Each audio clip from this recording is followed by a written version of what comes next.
Alright guys, today we're going to have a rapid fire video. I'm going to be running through the most useful piano roll tips and tricks that you need to know to help you become a more efficient FL Studio user. Starting off, holding down shift when you're entering in your notes will automatically make them however long you want them. Holding down control and selecting particular notes here on the left side will select all of the notes that you want to choose. Holding down control and selecting notes in this area will let you select whatever ones that you want in this box here. Now if you want to add a particular note on top of this, holding down control and shift will let you do that. And again, holding down control and shift will let you deselect as well. Holding down shift and dragging these notes around will let you easily duplicate these and let you put them wherever you want. Holding down shift and hitting the arrow keys on your keyboard lets you move up and down a note. Holding down control lets you move up or down in octaves. Hitting control plus C will let you copy the notes that you have selected. Control and X lets you cut. And control and V lets you paste. Control plus B will automatically duplicate your entire section. So this is useful if you want to automatically double the length of your pattern. We can hit Control and A, that will automatically select all the notes in our current pattern. And Control plus B will automatically double this. Pressing Control and Z will let us undo what we just did. And pressing it again will redo what we just did. But if you want to undo further back into history, if you want to keep undoing, hit Control plus Alt plus Z. That'll let you do that. Now for some more unique tips. Shift and D will reduce the length of all your notes. Hit Control and L for quick legato. This will automatically extend all your notes into the next one. If you quickly want to play around with the rhythm of two different chords, what you want to do is select them both, hold down shift and go in between and drag your mouse left and right. You guys can see you can play around with the different note lengths like this. You guys will notice whenever I shift my note length around, it automatically goes by whatever the grid is set to. But to quickly turn that off, hold down Alt and drag your notes around. This will let you extend by whatever length that you want. If you want to quickly expand or shrink your pattern, just select whichever notes you want to play with. This arrow will show up and just drag this around. When your cursor is on top of a note, holding down shift and scrolling the wheel on your mouse will let you bump the note off the grid so you can have a more human feel to the note. This lets you play around with the timing of the note pretty easily. If you want all of your notes perfectly back on grid, hit shift and Q. This is for quick quantizing, but this only affects the start time. If you want, you can also hit Control and Q. This also quantizes the endpoints of the notes as well. Now if you're interested in humanizing your pattern, start by holding down shift and hitting M. This selects notes at random. You can hit it over and over again to select different notes. Hitting shift and I will invert your selection, so whatever's not selected will get selected. This is useful for quickly selecting random notes and then just playing around with the different parameters down here.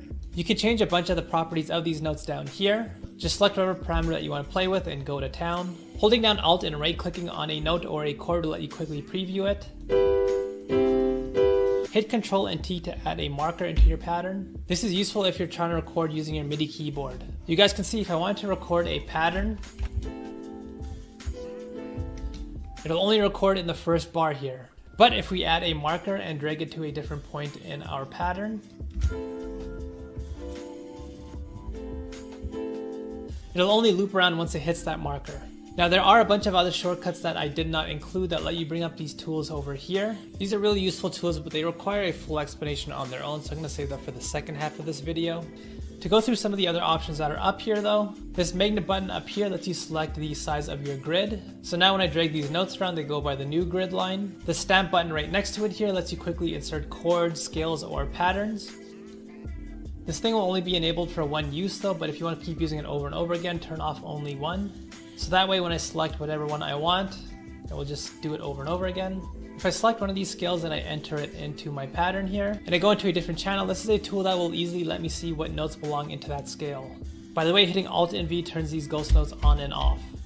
Or you could go into this menu, hit helpers, enable and disable it here. While we're here, if you want to change the way your piano roll looks, you can do so using these different options here. The pencil option up here lets you draw in your notes like we've been doing this whole entire time. The paintbrush right next to it lets you quickly enter in a whole sequence of notes if you just drag down your mouse. The paintbrush right next to it is painting in drum sequencer mode. This does the exact same thing. So this quickly lets you play around with different rhythms if, say, for example, you're entering in your hi-hats. Delete right next to it, that's self-explanatory, delete your notes. The slice function up here lets you quickly go and take your chords or your notes and slice them however you want. And by the way, if you want to glue all these notes back together, just select whichever ones you want to put back together and hit Control and G.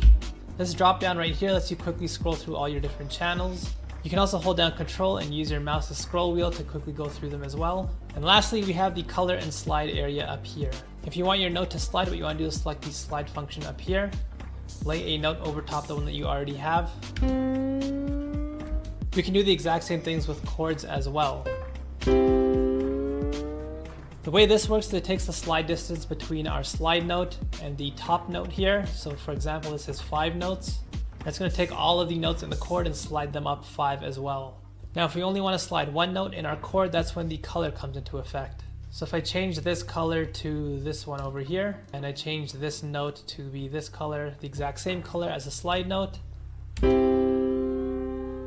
now only that particular note slid. Now the other option that's up here is portamento. This will create a short slide from one note to another.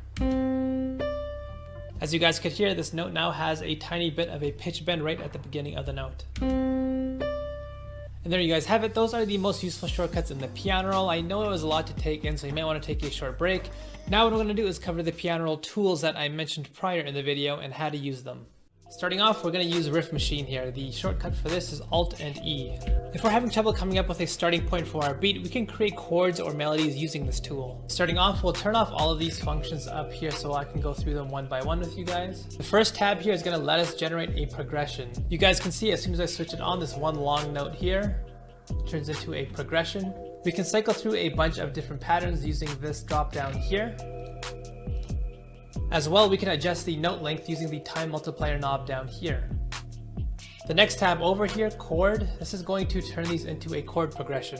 Fundamentally, it's going to take all of our notes and just turn them into chords. So this was our progression. And if I turn this on, it just takes the notes from our original progression and turns them into chords easily. Similar idea with this one, we have a bunch of different options here for what types of chords we want. And once again, the time multiplier knob right below it lets us play around with how many of these chords we want. Next up, we have the ARP tab right here. This will take all of our chords and turn them into ARPs if that's what we're looking for. We can keep this option off if we wanted to. I did a video a while back on how you can use this section to create melodies on top of your already built chords. So watch that video if that's something that you want to see. The next tab over right here, this is an option to mirror around your patterns. So you can flip it horizontally or vertically. And in the next tab, we have levels. This does exactly what it says. It'll help you humanize your note levels. So you can play around with the velocity pretty quick, and you guys can see at the bottom, all of our note properties are changing. Play around with the pitch if we wanted to.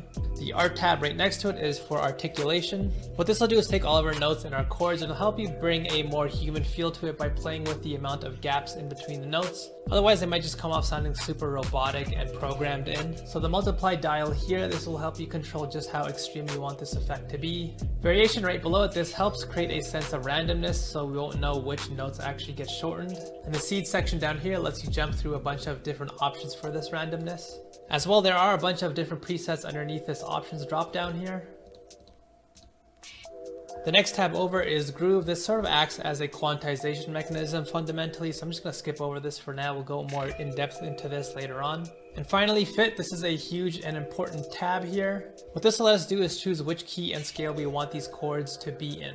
So this is a very important and useful part of this entire chain. This will let us easily cycle through a bunch of ideas if we get stuck.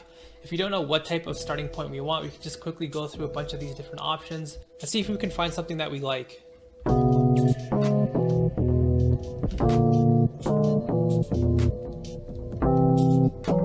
And it's great because it also has this random function up here, so we can just quickly cycle through a bunch of different ideas really quickly.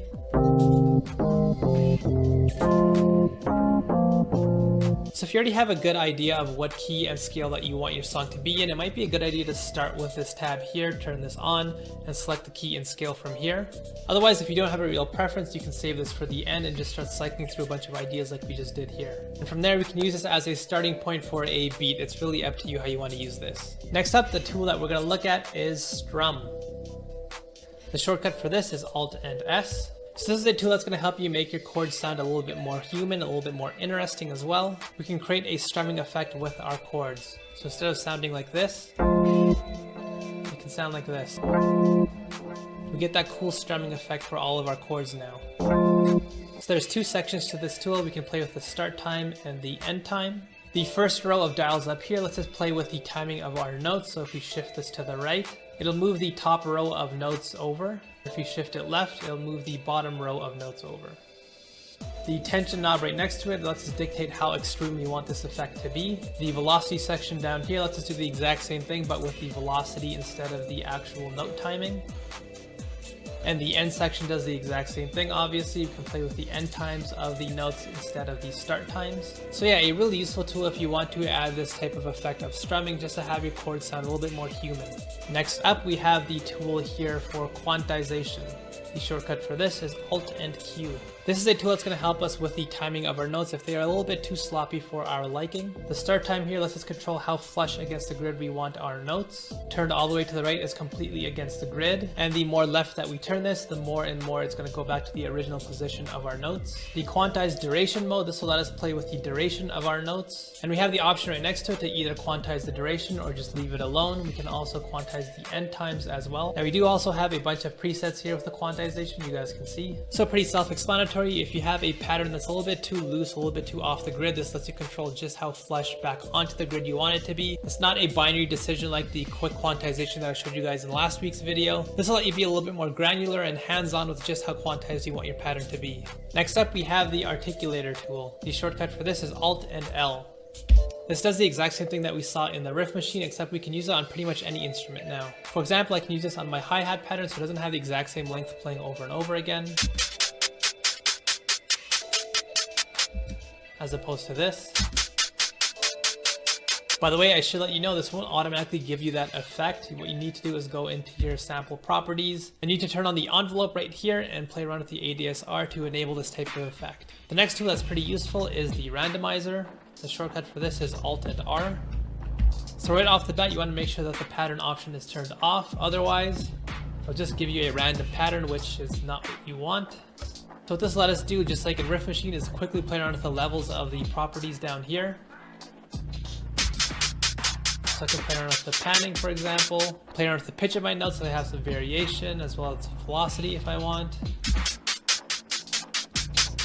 So this is something that's useful if you have a very repetitive pattern, you want to bring some variation to it. The next tool that we're going to look at here is the chop tool. The shortcut for this is Alt U. So what this is going to do is take your note and chop it down into a smaller note based on this dial here. This is especially useful if you want to build your snare rolls or your hi-hat rolls. The next tool is the arpeggiator. This is just like the tool that we saw in Riff Machine. Again, I really recommend watching my old video about how you can use this type of tool in order to create a melody for your beats really easily. And finally, we have this tool here called Claw Machine. The shortcut for this is Alt W. This is a tool that we can use if we want to play around with the rhythm of our chords. If you come up with a chord progression that we really like, this will let you easily and quickly test out a bunch of different rhythms. Same thing with our drums. If we had a crazy hi-hat pattern and we want to quickly play around with the rhythm of it, this will really be helpful as well. Basically, what this tool does is it takes all of your notes and it shifts them around based on these parameters that we select down here. Essentially what it's doing is taking our loop, our pattern, and it's breaking it down by the periods that we choose up here, and it deletes various sections in that period based on what we choose down here.